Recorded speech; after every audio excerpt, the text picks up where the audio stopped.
Hey everyone, this is Tim from Your Six Tech. Today in this video, I'm going to show you how to use Streamlabs OBS so you can record your screen or video. So this is very simple to do. Now, once we have this set up, the first thing we want to do is go down to settings right here and select this. Then let's go over to where it says output and go to the right. And we have the ability to customize our bitrate right here under streaming. So I put mine to 7,000 and then we can scroll on down. Then if you go to recording path, you can go to the recording quality and you can just set this as same as stream. So if you want to dictate the actual video bitrate for your recordings, you can go here. Otherwise, what you could go to is just high quality, medium file size. Otherwise, indistinguishable quality loss for large file size right here. So if you notice your video recordings just don't look very good, just come to this section and increase the quality under here. Now, another thing that you might be aware about is the recording format. So you got MP4, that's probably good right there. MOV, I believe, is what Apple uses for their recording software. And then we have the encoder. Now, you can put yours to NVIDIA. If you have NVIDIA graphics card, that'll probably be the best. If you have a very strong CPU, you could try software 264 right here. Otherwise, you could try hardware NVENC, HEVC. So you got a bunch of different encoders, depending on probably what is best on your computer as in terms of components. So if you have a really good graphics card, choose that option. If you have a really good CPU, try that. Otherwise, you might have some sort of bottleneck when you're recording. So if you know some issue, try a different encoder.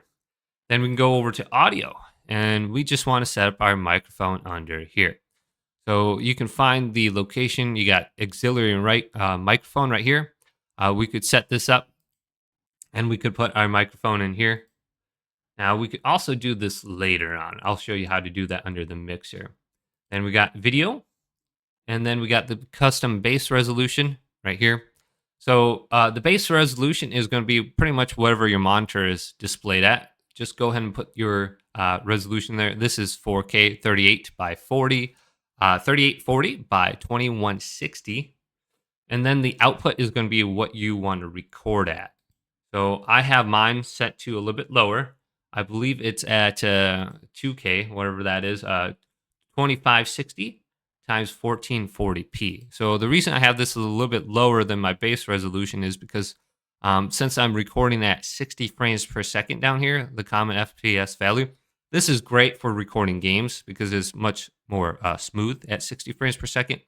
The file sizes get a little bit large, so I don't like it being too large. So I have a lower resolution for that reason for the output. So once you have this set up the way you want, we should be good under here. If you do want to do like a hotkey for start and stopping recording, just go to here. I have page up for start and page down for stopping recording. So if you only have one screen, that might be a good idea under there as well. So once we get that set up, another thing actually you might want to go to is under just the output is the video path. That is correct. So this is where everything is going to be saved to. So just find a location on your hard drive. All right, then you can find it easier. So now we're back over here. So go to the plus icon and then start a new scene, whatever it may be. So I'm going to just do display 4, for example. All right, then let's go to display 4, wherever I have that, the last option down here.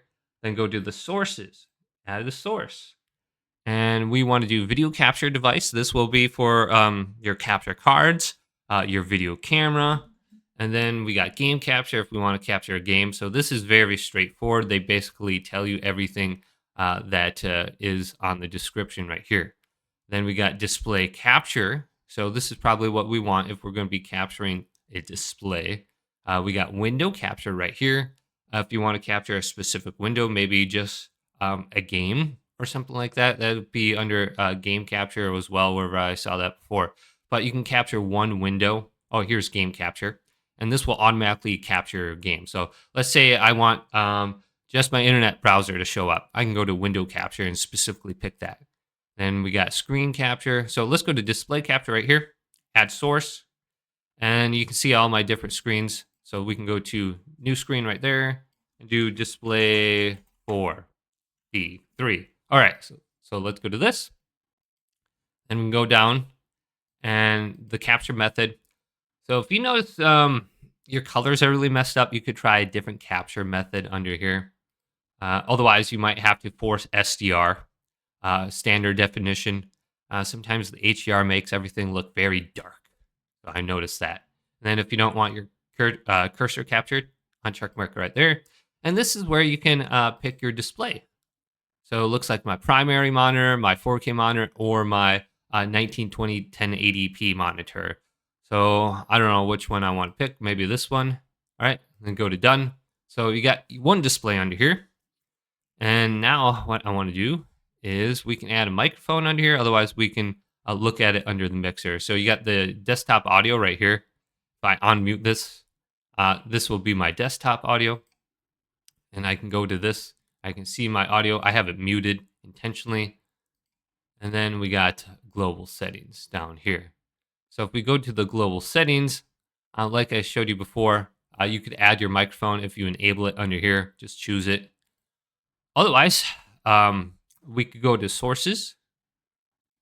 And then we can add another microphone under here. So we got video and audio input capture. We can just do that under here. And then we can add a USB mic. So I got my Blue Yeti. And you can see it's displaying on here. Now the problem is if you don't have your microphone over here, you can add it. But sometimes you'll actually have two microphones, which is the problem.